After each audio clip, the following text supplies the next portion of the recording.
தமிழ்நாட்டில் சிறப்பு வாக்காளர் திருத்த பணியை தேர்தல் ஆணையம் தொடங்கியிருக்காங்க. இதனுடைய மிக முக்கியமான நோக்கம் என்ன அப்படின்னா, தகுதியான வாக்காளர்கள் அனைவரும் பட்டியலில் இருக்கணும். ஒரு சிலர் முகவரி மாறி போயிருப்பாங்க, ஒரு சிலர் வேற ஒரு இடத்துல வாக்காளர்களாக பதிவு செஞ்சிருப்பாங்க. அந்த மாதிரி டீடைல்ஸ் எல்லாமே திரட்டி தகுதியான வாக்காளர்கள் மட்டும் இருக்கிறத உறுதி செய்யறது தான் இந்த எஸ்ஐஆர் நடவடிக்கையுடைய நோக்கம் அப்படின்னு சொல்றாங்க. எப்ப இந்த நடவடிக்கை நடக்குது அப்படின்னு பார்த்தா, நவம்பர் 4 டிசம்பர் 4 வரைக்கும் முதற்கட்ட செயல்பாடுகள் தேர்தல் ஆணையத்தால் தொடங்கப்பட்டிருக்கு.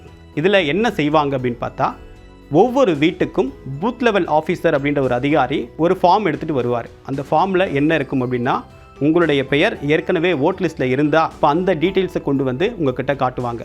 2 ஃபார்ம் கொண்டு வருவாங்க. ஒரு ஃபார்ம் நீங்கள் வச்சுக்கலாம், இன்னொரு ஃபார்மை அவங்க எடுத்துகிட்டு போயிடுவாங்க. ஸோ அந்த ஃபார்மை கொடுத்து இதில் இருக்கக்கூடிய டீட்டெயில்ஸ் எல்லாம் நீங்கள் ஃபில் பண்ணுங்க அப்படின்னு கேட்பாங்க. ஸோ இது எல்லாமே எதற்காக அப்படின்னா, நீங்கள் நீண்ட நாட்களாக இந்தியாவில் இந்திய குடிமகனாக இருந்திருக்கீங்க அப்படின்றத உறுதி செய்யக்கூடிய வகையில் தான் இந்த இது இருக்குது. அண்மையில் நீங்கள் வாக்காளர் பட்டியலாக சேர்க்கப்படலை, அதுவும் சேர்க்கப்பட்டிருந்தால் நீங்கள் 100% இந்திய குடிமகன் தான், உங்களுக்கு வாக்களிக்கக்கூடிய தகுதி இருக்குது அப்படின்றத உறுதி செய்யக்கூடிய நோக்கத்தில் தான் இது இருக்குது. ஸோ இந்த எஸ்ஐஆர் நடவடிக்கையின் போது உங்களால் பெயர் மாற்றத்தையோ முகவரி மாற்றத்தையோ அல்லது அட்ரஸ் சேஞ்சையோ பண்ணவே முடியாது. இன்னொன்று, உங்களால் புதிய வாக்காளர்களை சேர்க்க முடியாது. சுருக்கமாக சொல்லணும் அப்படின்னா, ஃபார்ம் வந்தால் கண்டிப்பாக அதில் ஃபில் பண்ணி உடனடியாக கொடுத்துருங்க. ஒருவேளை என் வீடு பூட்டி இருக்குது அப்படின்னா என்ன செய்வாங்க அப்படின்னா, ஒவ்வொரு வீட்டுக்கும் 3 முறை இந்த பூத் லெவல் ஆஃபீஸர் வருவாங்க.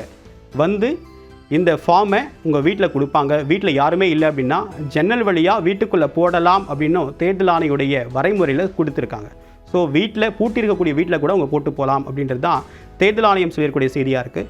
அந்த ஃபார்மை நீங்கள் எடுத்து ஃபில் பண்ணி ப்ராப்பரான பூத் லெவல் ஆஃபீஸர்கிட்ட நீங்கள் கொடுக்கணும். அவங்க ஒரு அத்தாட்சியும் கொடுப்பாங்க.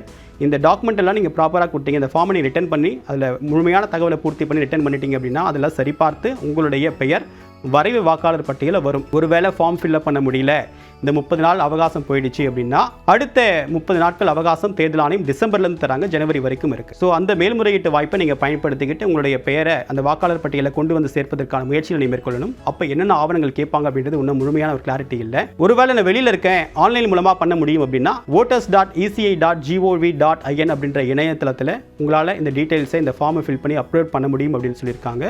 ஸோ அந்த வெப்சைட்டில் போனீங்க அப்படின்னா உங்களுக்கான கிளியராக டீட்டெயில்ஸ் கிடைக்கும். ஸோ இதுதான் இந்த எஸ்ஐஆர் பற்றிய அடிப்படை தரவு. கண்டிப்பாக உங்களோட ஃப்ரெண்ட்ஸுக்கும் ஷேர் பண்ணுங்கள்.